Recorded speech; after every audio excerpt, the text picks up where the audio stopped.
Vous pouvez ensuite passer à 8 d'inspire et 4 poumons pleins, 8 d'expire, 4 poumons vides.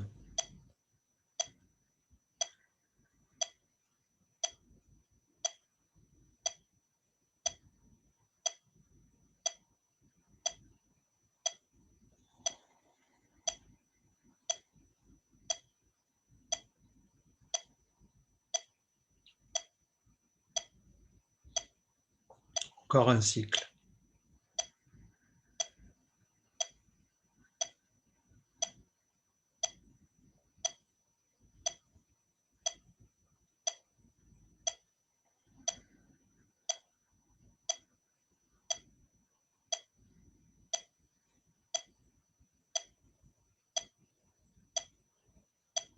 Ensuite, 10, 5, 10, 5. 10 d'inspire, 5 à plein, 10 d'expire et 5 à vide.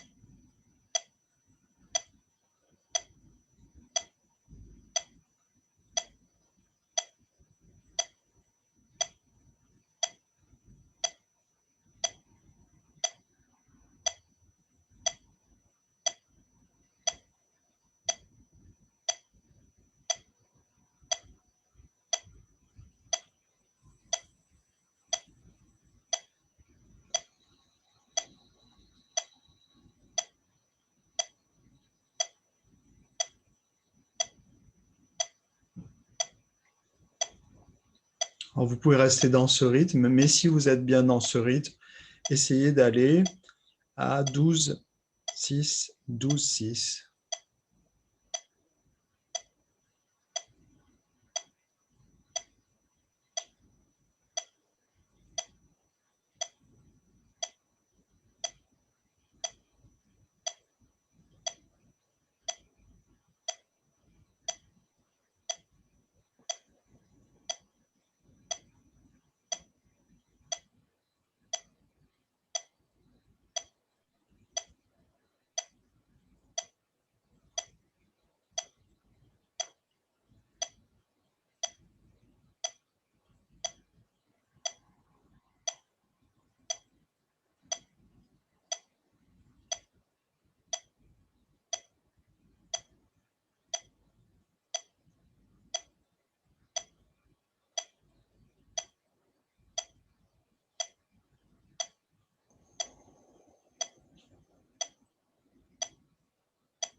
Et après une dernière expire, vous pourrez relâcher le contrôle du souffle.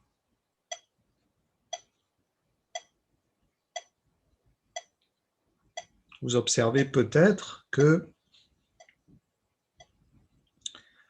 la progression dans le rythme respiratoire, elle est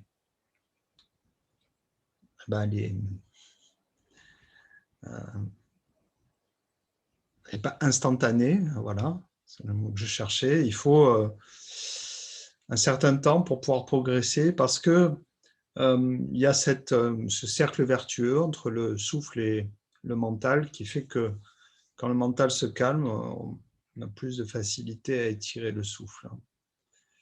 Donc, il ne faut pas chercher tout de suite à avoir un rythme assez long parce qu'on peut forcer.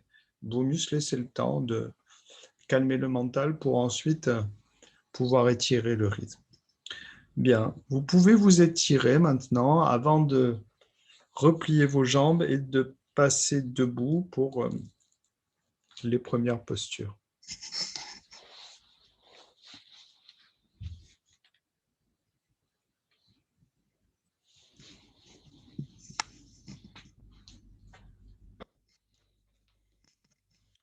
Donc on va faire un enchaînement debout, un enchaînement classique. Alors, je suis obligé de faire un choix entre la tête et les pieds. Et là, je vais faire 50-50.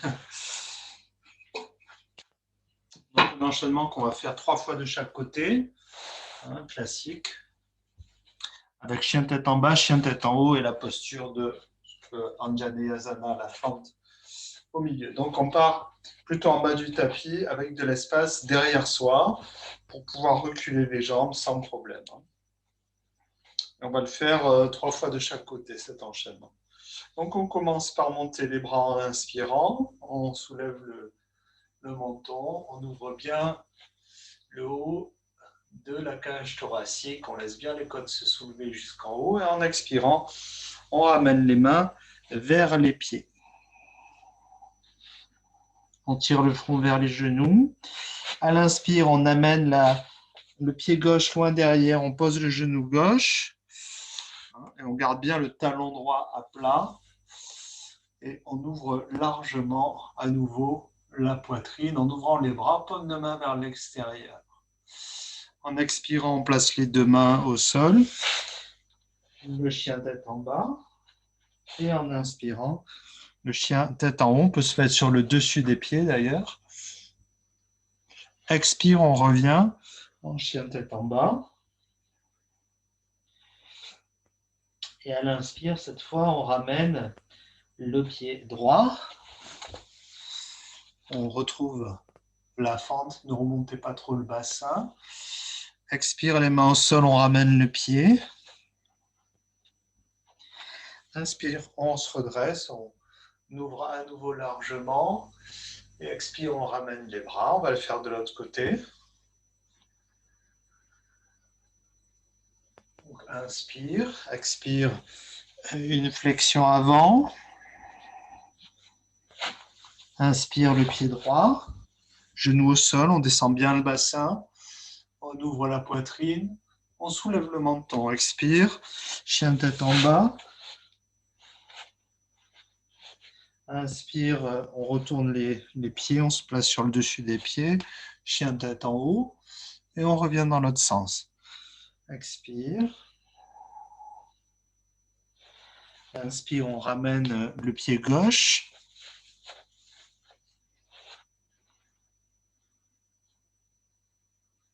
Expire, on revient dans notre pince debout. À nouveau l'ouverture thoracique, expire, on ramène les bras. Voilà, on l'a fait une fois de chaque côté. On va le faire encore 2 fois de chaque côté.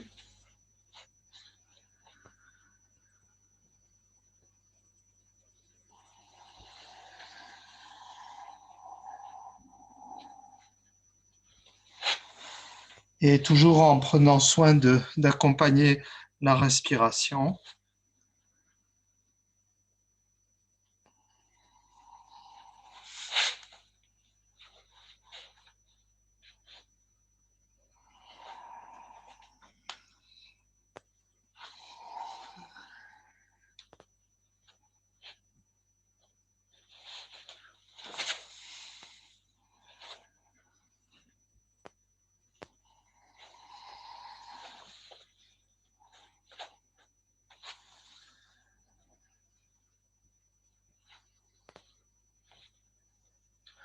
Donc ensuite, c'est le pied droit qui ira derrière, bien sûr. Essayez d'intensifier un petit peu chaque posture, d'allonger un petit peu plus le souffle. Pied droit en arrière pour la 4e séquence. Ne remontez pas le bassin, faites attention à ça. Dans le chien tête en bas, les pieds et les mains sont également espacés. Dans le chien tête en haut, vous gardez les épaules loin des oreilles. Quand vous ramenez le pied sur Anjaneyasana, vous le faites avec le pied gauche, puisqu'on avait reculé le pied droit.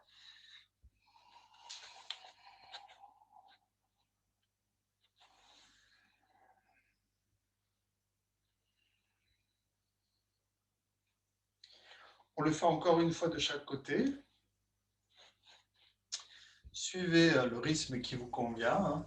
Trouvez une belle harmonie entre votre respiration et votre mouvement. Pied gauche en arrière d'abord.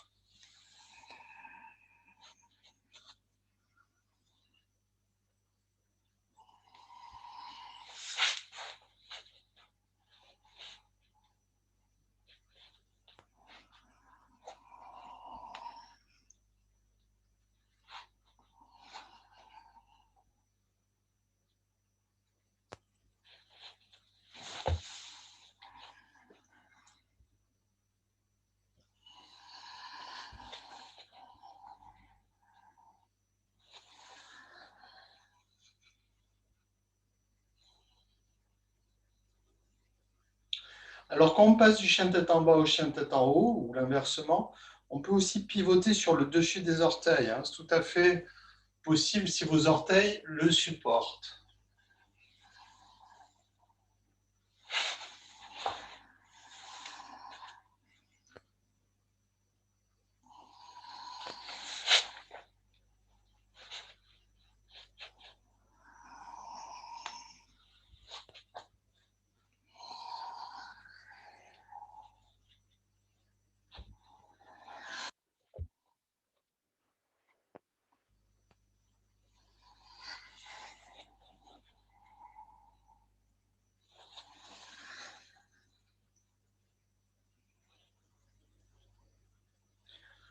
Quand vous avez terminé votre 6e séquence,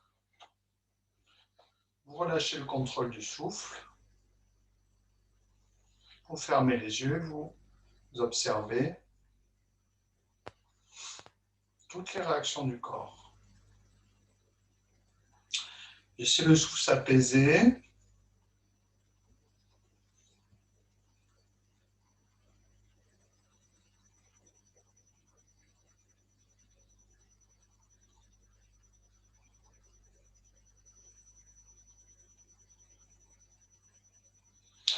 On va prendre maintenant la posture de Urdhva Mukha Samastiti. Donc, posture où il y a une ouverture statique du haut de la cage thoracique. Donc, vous placez plutôt les pieds en contact et plutôt les gros orteils en contact, talons un peu espacés. Et à l'inspire, vous pouvez entrelacer les doigts dans le dos et bien rapprocher les omoplates. Soulevez doucement le menton, donc ne poussez pas le bassin en avant, hein, mais éloignez les bras en arrière pour essayer de bien défroisser le haut de la cage thoracique. Rapprochez les omoplates, faites 4 respirations dans cette posture.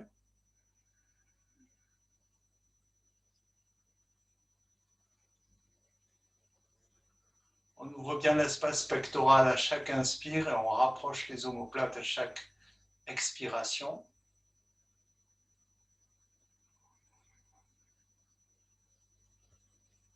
Un peu comme si on inspirait dans l'avant du thorax et qu'on expirait dans l'arrière du thorax. Donc c'est une image, bien sûr.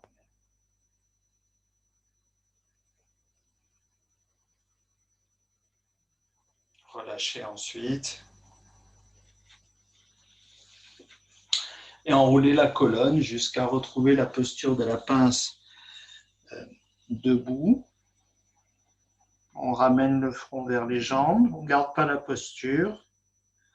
En inspirant, on déroule doucement.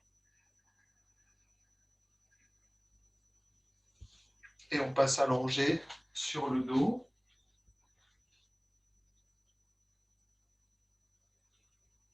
On va alterner Dvipadapita et Urdhva Hasta-Padasana. Ça dira peut-être quelque chose aux élèves les plus habitués. Donc, un dos plat.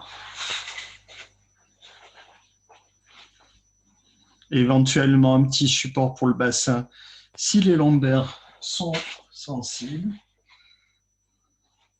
Et on démarre les jambes repliées et les bras le long du corps, le menton bien rentré. À l'inspire, pied au sol, Dvipadapitam.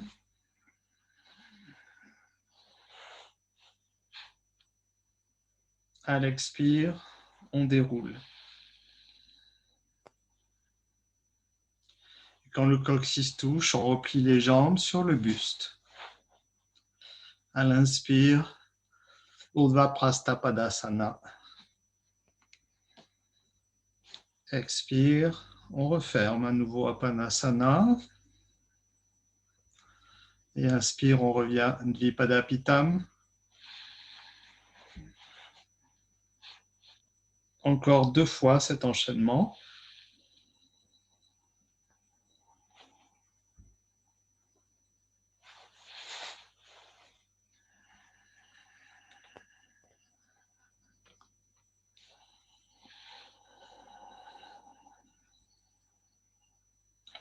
Prenez tout votre temps.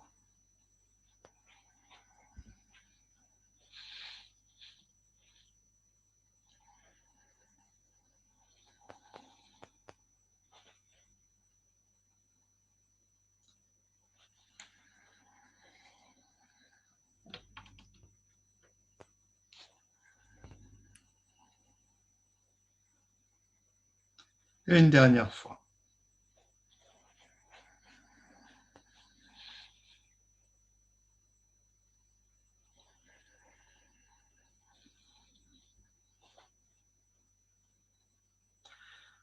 On termine par l'étirement de l'arrière du corps.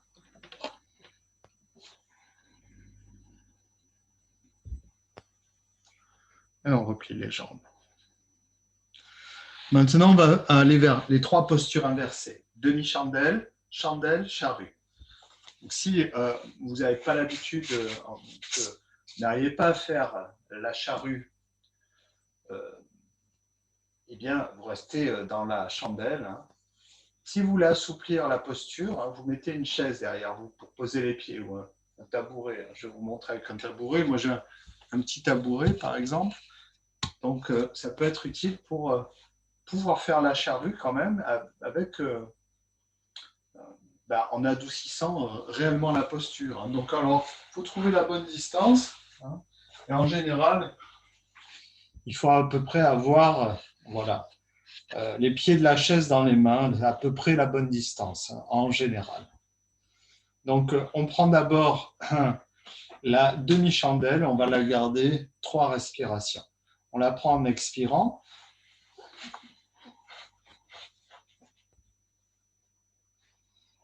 Dos bien droit, jambes à l'équerre par rapport au buste. Nuque bien allongée, 3 respirations profondes dans cette demi-chandelle.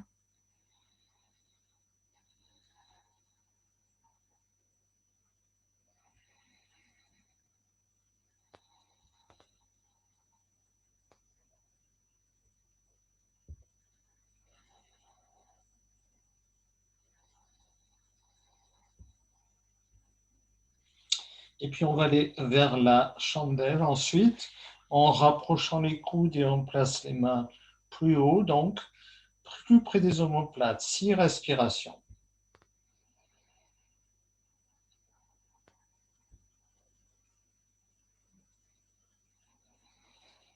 Détendez bien la nuque, laissez-la s'étaler au sol.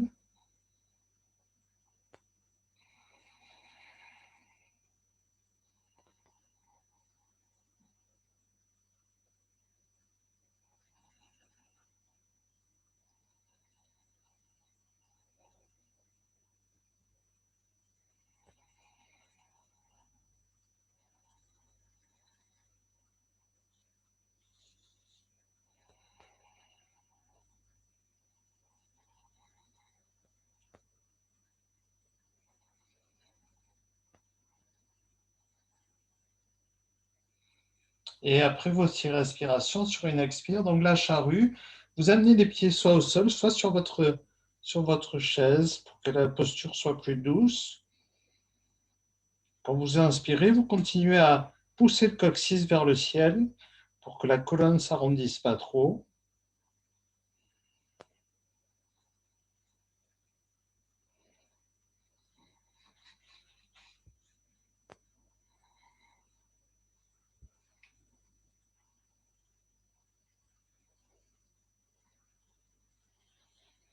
3 respirations et ensuite, sur l'expire, bien vous déroulerez votre colonne progressivement.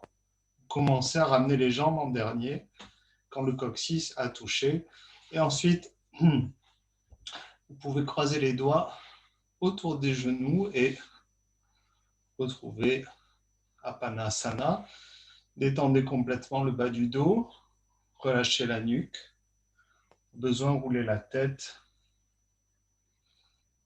et laissez tout rentrer dans l'ordre.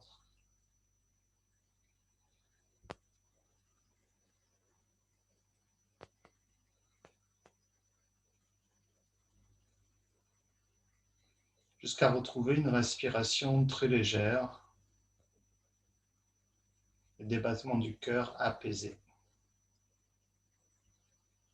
Observez la présence de l'énergie dans l'arrière du corps.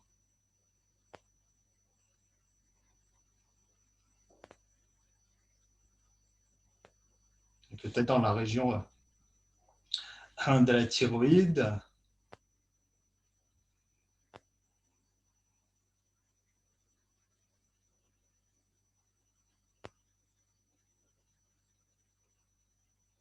Très bonne posture pour le repos du cœur, mais aussi très bonne posture pour apaiser le mental, non les postures inversées. On va aller à plat ventre maintenant. Simplement une version du cobra en dynamique avec les bras souplement. Donc on se place à plat ventre. Alors si vous avez mal aux épaules, vous ne montez pas trop les bras, hein. Vous vous arrêtez quand la main est à hauteur de l'épaule, ça suffit. Gardez vos pieds en contact en tout cas, et si possible les talons aussi en contact. À l'inspire, on décolle le haut du corps, on monte le bras gauche. On revient à l'expire. Et le bras droit à l'inspire. On revient à l'expire. On le fait encore 2 fois de chaque côté.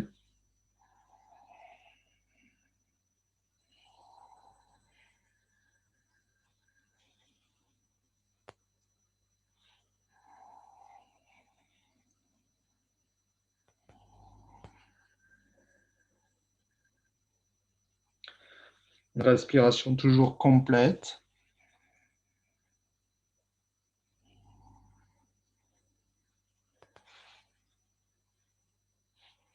Ne relâchez pas vos pieds.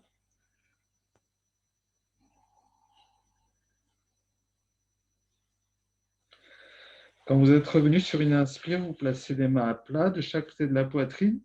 En expirant, vous poussez sur les mains. Pour venir à 4 pattes, on va aller vers dos creux dos rond, mais là, on va essayer de à nouveau allonger l'expire et un peu plus que l'inspire. Également, effectuer une petite rétention du souffle poumon vide. Donc, je ne vais pas mettre le métronome, mais vous comptez mentalement. À peu près 6 d'inspire, 8 pour expirer, et puis 2 secondes environ poumon vide. On va rester poumon vide là, puisqu'on va préparer la posture suivante avec un bandha qu'on fera poumon vide également. Donc, on se place à 4 pattes. Alors, le bassin bien à l'aplomb des genoux, les mains un petit peu en avant des épaules, comme ceci. 6 secondes pour inspirer, creuser le dos. Et on allonge le souffle. 8 secondes pour expirer. Ramenez le bassin sur les talons, relâchez la nuque.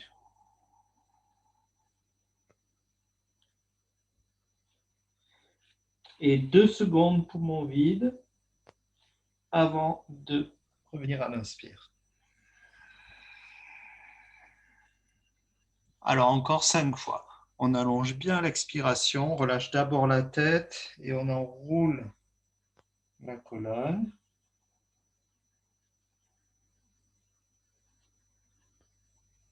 Deux secondes poumon vide et quand on revient, d'abord la tête et le mouvement se répercute jusqu'à la base. Donc vous comprenez que à l'expire, le mouvement se déclenche de bas en haut.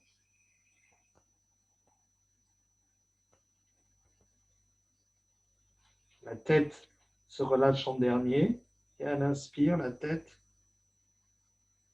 se replace en premier et on creuse la colonne de haut en bas. Voilà, encore 2 ou 3 fois, je crois.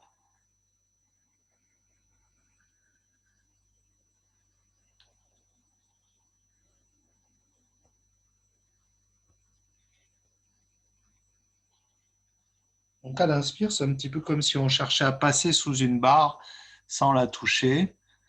Et à l'expire, c'est la colonne qui s'enroule par le bas.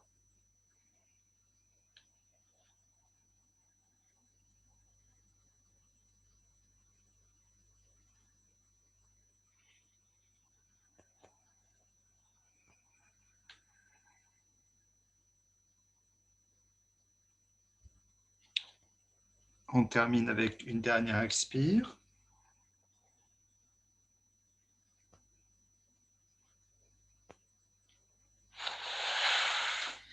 Bien. On va maintenant s'allonger sur le dos, prendre la posture de Takamudra, posture de l'étang. Vous savez, cette posture, on pratique les 3 bandhas. Ligature pardon, de la gorge avec le Jaladhara Bandha.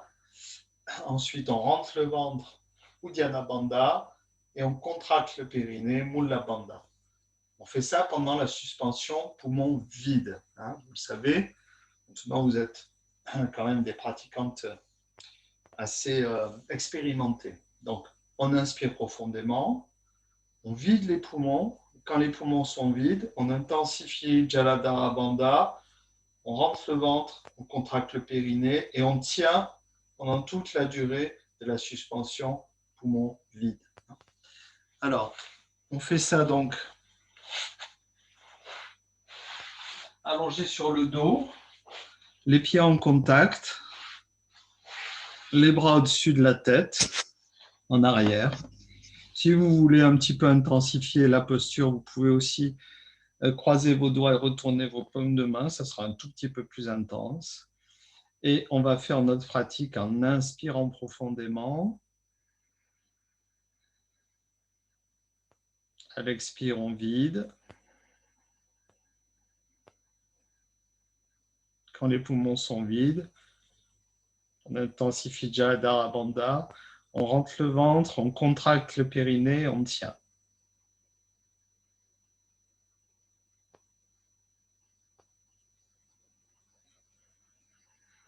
Et on lâche quand on a envie d'expirer, mais on lâche progressivement, pas d'un coup.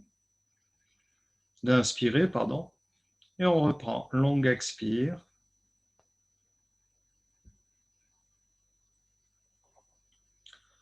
Poumon vide, on rentre le menton, on rentre le ventre, on contracte le périnée. On a la sensation que tous les organes se plaquent vers la colonne.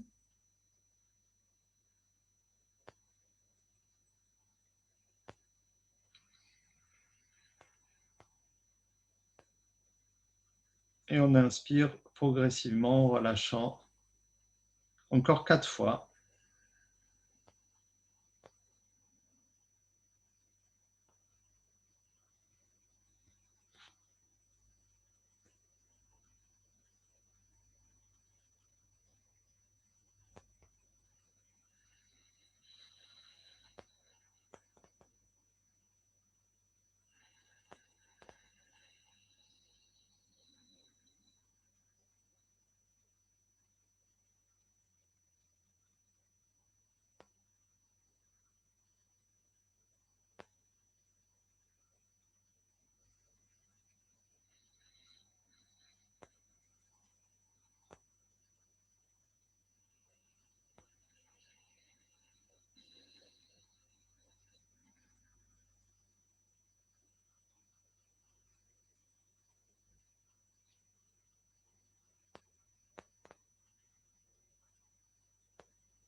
Et ensuite, vous pourrez ramener les bras le long du corps sur une dernière expire et retrouver la posture de détente Shavasana. Peut-être vous observez un regain d'énergie dans l'axe vertébral.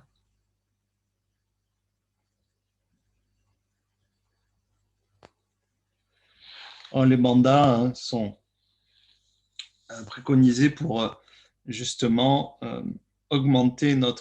éviter plutôt les dépenses d'énergie, la perte d'énergie vers le bas et le haut du corps. On constate qu'il y a un afflux de sang aussi qui se fait vers la colonne vertébrale. Il y a un étirement intense de la colonne vertébrale, mais c'est une pratique un petit peu plus avancée parce qu'elle concerne des muscles profonds et qui sont parfois qu'on ne sent pas toujours. Hein, donc, il faut apprivoiser cette pratique, mais elle est vraiment excellente. En général, on la fait plutôt le matin. Hein. Là, le cours, c'est le soir, donc on ne va quand même pas s'en priver. 6 fois, ce n'est pas énorme. Il ne faut pas la faire trop près du coucher parce que ça dynamise un peu trop. Voilà. On va faire un pranayama maintenant et ensuite il y aura une petite méditation. Donc vous pouvez vous installer pour le pranayama. Si jamais vous êtes trop fatigué ou vous avez mal au dos, vous pouvez le faire allongé ou sur une chaise. Moi, je vous conseille plutôt la chaise ou le tabouret que la posture allongée parce que la posture allongée, on retombe souvent dans une léthargie qui n'est pas très recommandée pour le pranayama.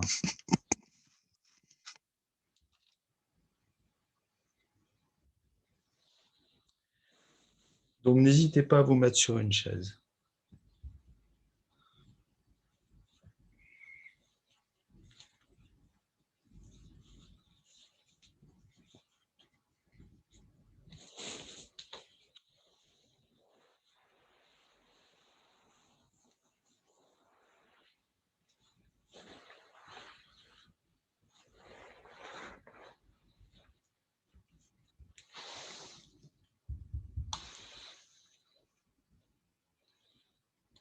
Alors, on va parler plutôt de la méditation. Enfin, j'ai quelques mots sur la méditation. On va méditer sur un centre d'énergie aujourd'hui, ce qu'on appelle un chakra. Le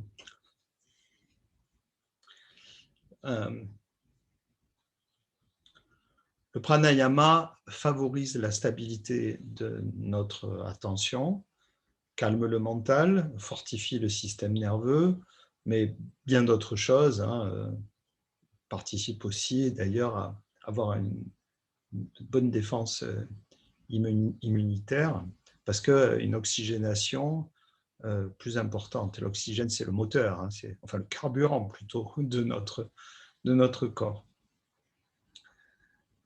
Et la méditation, c'est en quelque sorte une stabilisation de notre attention qui va permettre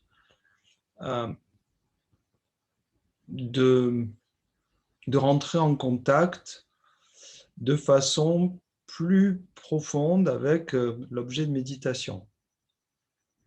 Plutôt que d'en avoir une saisie mentale, on va juste tourner notre attention vers l'objet de méditation pour, en quelque sorte, le pénétrer plus profondément. Donc, le facteur temps est important. Parce que plus on va rester longtemps en méditation sur un objet de méditation, plus on va être sensible aux sensations subtiles. Sinon, sont les sensations grossières quand on n'est pas en état de méditation ou proche de l'état de méditation qui prédominent et qui nous empêchent de percevoir les sensations subtiles. À quoi je pourrais comparer ça? Au contact entre deux personnes, par exemple. On pourrait comparer, imaginez que vous rencontrez quelqu'un que vous ne connaissez pas ou peu, dans un contexte extrêmement agité, extrêmement bruyant, extrêmement mouvant, vous ne pourrez pas avoir une connaissance approfondie, intime de cette personne, hein, parce que vous ne pourrez pas avoir un contact très étroit avec cette personne. Bah, le contexte bruyant, mouvant, c'est quand on est dans une attitude mentale ordinaire, hein, où nos pensées s'entrechoquent, où notre attention est tout le temps détournée. Par contre, si vous rentrez dans un endroit calme avec cette personne, silencieux, et vous pouvez avoir un contact intime au sens véritable de l'intime, c'est-à-dire proche, parler doucement, commencer à échanger des notions beaucoup plus personnelles, subtiles, délicates, un échange qui n'est pas possible dans un contexte agité et bruyant. Et la méditation, c'est pareil, quand le mental est vraiment calme et que l'objet de méditation se détache sur un fond calme, on peut en avoir une connaissance approfondie et beaucoup plus subtile. Voilà. Je ne sais pas si cet exemple vous parle, mais c'est un petit peu comme ça que je vois les choses. Alors, on va commencer, bien sûr, avec un pranayama pour nous préparer. Donc, on va faire Anuloma Ujjayi, qui est un pranayama simple et peu risqué. Redressons notre colonne, relâchons nos épaules, ramenons le menton dans la gorge. Donc, Anuloma Ujjayi, je vous rappelle, inspire par les deux narines avec Ujjayi, expire narine gauche sans Ujjayi, inspire par les deux narines avec Ujjayi, expire narine droite sans Ujjayi. On place notre mudra.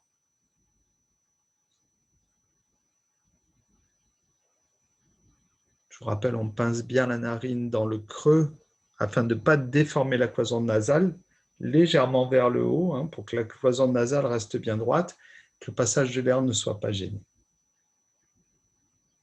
Alors, on inspire par les deux narines profondément, pleinement avec Ujjayi.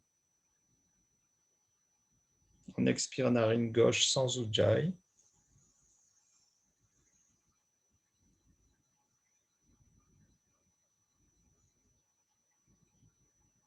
Et puis on inspire à nouveau par les deux narines avec Ujjayi.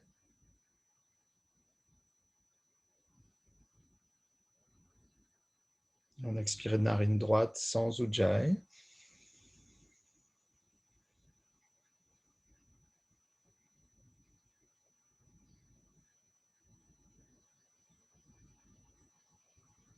Et vous continuez tranquillement. On se laisse complètement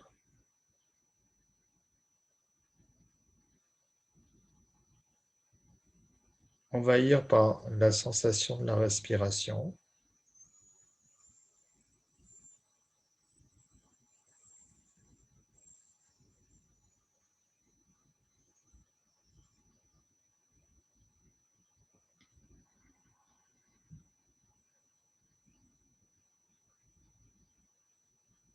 On se consacre avec beaucoup d'attention.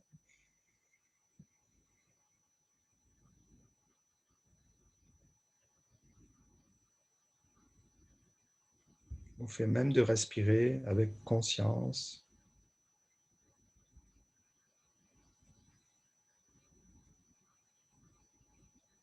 Et je dirais justesse aussi.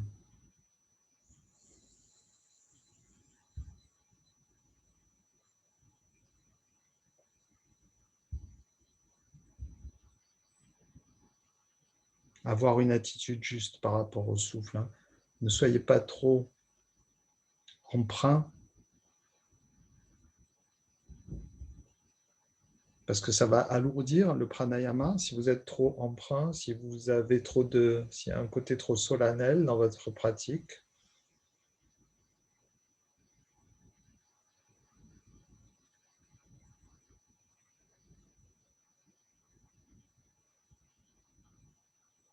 Mais ne soyez pas détaché non plus du souffle.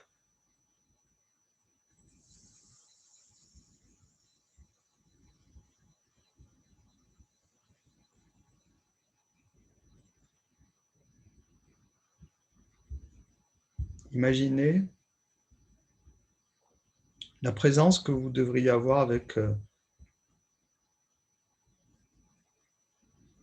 un enfant ou un animal que vous cherchez à apprivoiser. Il faut que votre présence soit déterminée, mais légère, pas qu'elle soit pesante, oppressante.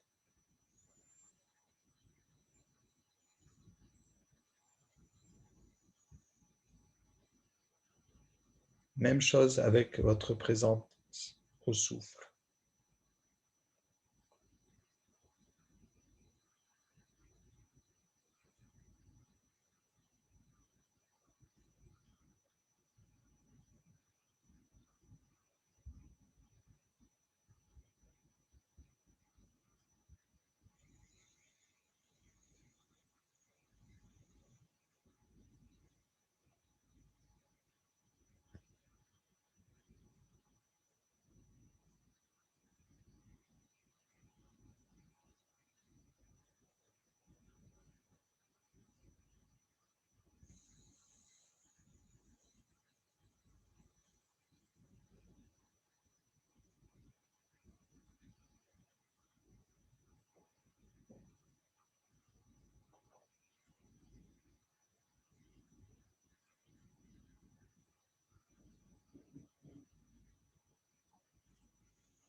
Encore un cycle complet.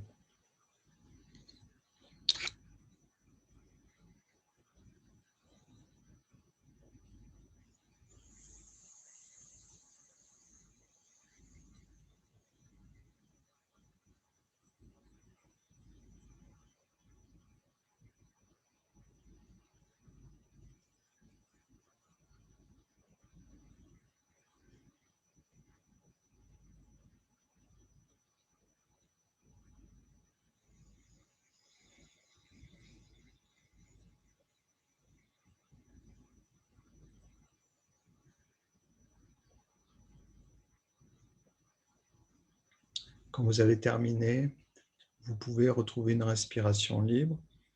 Là, vous ferez le choix soit de rester assis si vous êtes bien assise, mais aussi vous pouvez vous allonger si vous préférez vous allonger pour quelques minutes de méditation. On va diriger notre attention sur ce point de notre corps, la base du cou, qui est le siège du chakra qu'on appelle Vishuddha en sanskrit, Vishuddha, chakra de la gorge,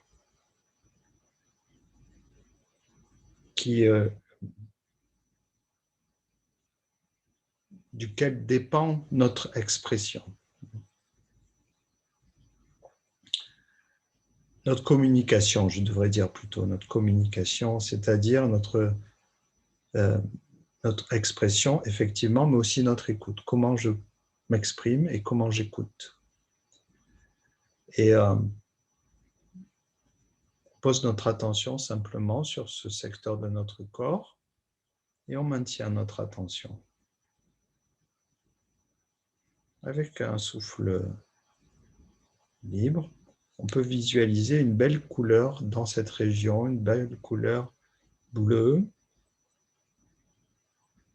un beau bleu, qui est la couleur associée à ce centre d'énergie. Alors, une couleur, c'est une longueur d'onde, hein, et une longueur d'onde, c'est une vibration. Tout est vibration. Le fait de visualiser la couleur, ça va en quelque sorte nous mettre notre mental, hein, puisque la visualisation est mentale, ça va nous mettre en quelque sorte, nous accorder pour percevoir plus facilement on va dire, les sensations subtiles liées à ce centre d'énergie.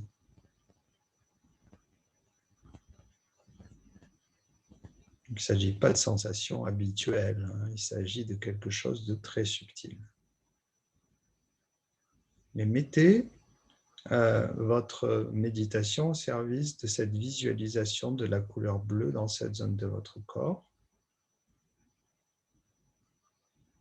Et maintenez cette visualisation. On va répéter maintenant mentalement également pour avoir maintenant une vibration sonore, non pas une vibration d'ordre visuel, une longueur d'onde visuelle, mais une fréquence sonore qui est suscitée par la répétition du mantra suivant qui lui aussi est associé à ce chakra, Vishuddha donc.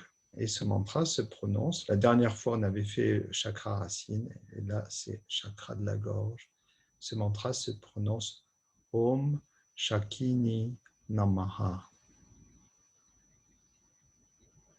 Om Shakini Namaha. Et vous répétez simplement. Alors, plus on monte dans les chakras, plus on médite sur des chakras, on va dire, élevés, et plus c'est subtil, plus les sensations sont subtiles.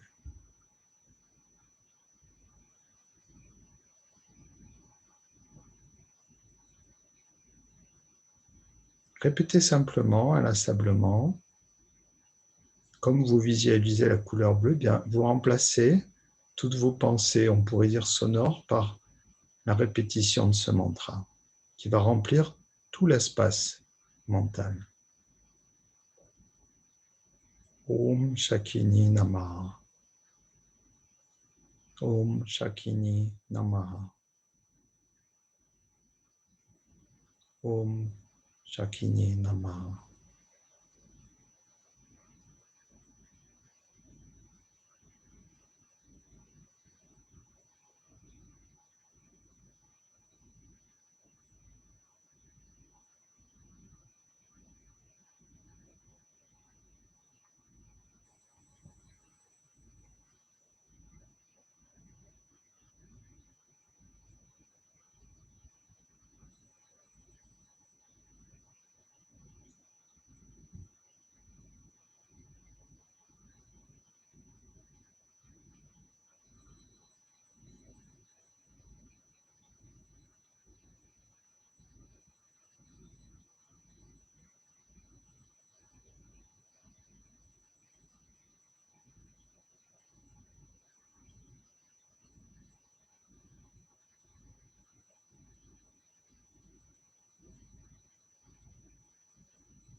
Avoir une écoute réelle, avoir une parole plus juste.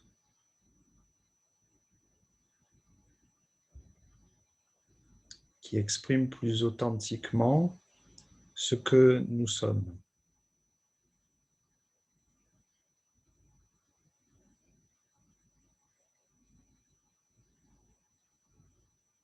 Avoir une parole non filtrée par nos propres filtres et une écoute aussi dénuée de filtres, c'est-à-dire réellement écouter, ne pas seulement laisser passer ce qu'on a envie d'entendre.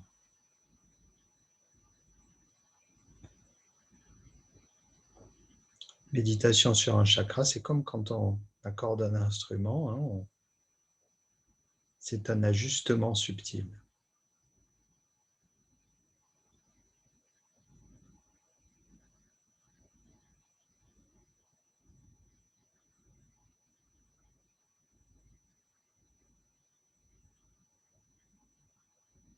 Chaque fois que vous vous détournez, revenez vers la répétition du mantra Om Shakini Namaha.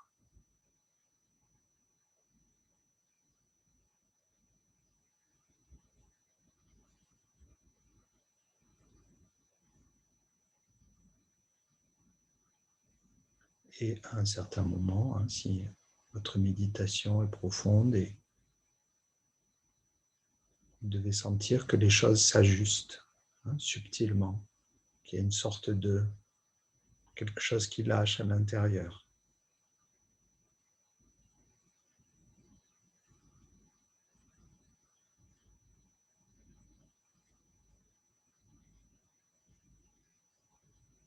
et on se sent mieux ajusté, mieux centré.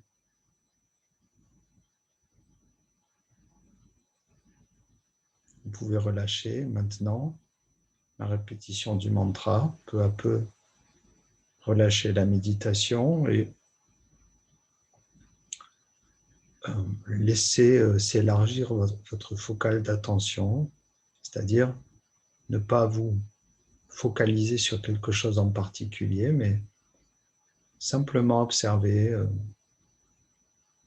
toutes les sensations qui sont là en vous maintenant.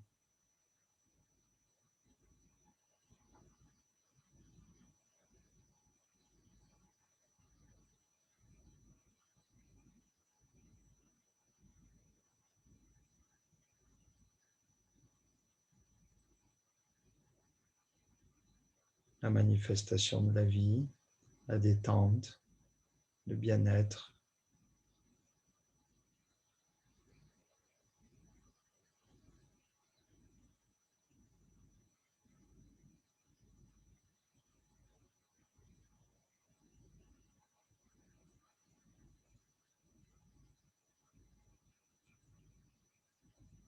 La sensation peut-être d'être à sa juste place.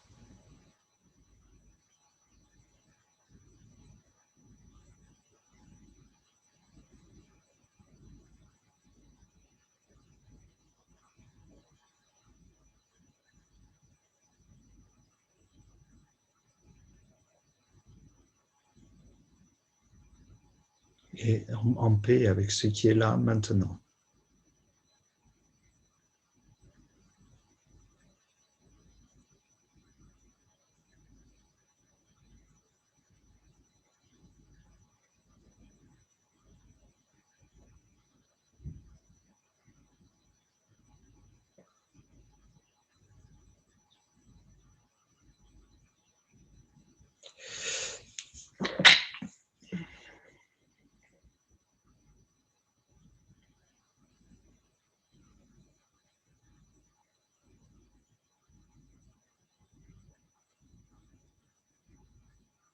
Bien, vous pourrez ensuite doucement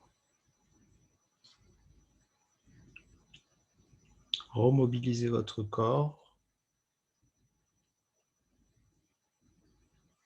revenir à votre rythme, vers l'extérieur.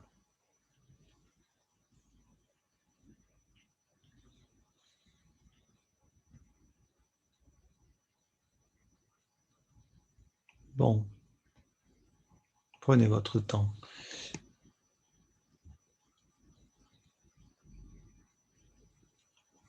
Morissette, je vois que tu es resté assis, ça va? Tu es bien dans la posture assise? Morissette? Tu m'entends pas? Ça y est, maintenant je t'entends. Tu es bien dans la posture assise? Non, je m'étais allongée. Ah, pardon, pardon. Bon, tu t'es relevé rapidement, c'est pour ça que j'ai cru que tu étais restée assise. Ok. Bon, eh bien, c'est terminé pour ce soir. Je vous souhaite une bonne soirée. J'espère que cette séance vous a fait du bien. Je vous encourage à revenir, peut-être plus qu'une fois par semaine, si vous constatez que le yoga vous aide. Il ne faut pas se priver. Merci. Je vous Merci remercie. beaucoup. Merci Olivier. Bonne soirée. À bientôt. Ciao. Bonsoir tout le monde. Nouveau. Ciao. Tout le monde. Bonsoir. À bientôt. À bientôt. À bientôt. À vendredi peut-être. Oui, oui, oui. Bonne soirée. Bonsoir. Bonsoir.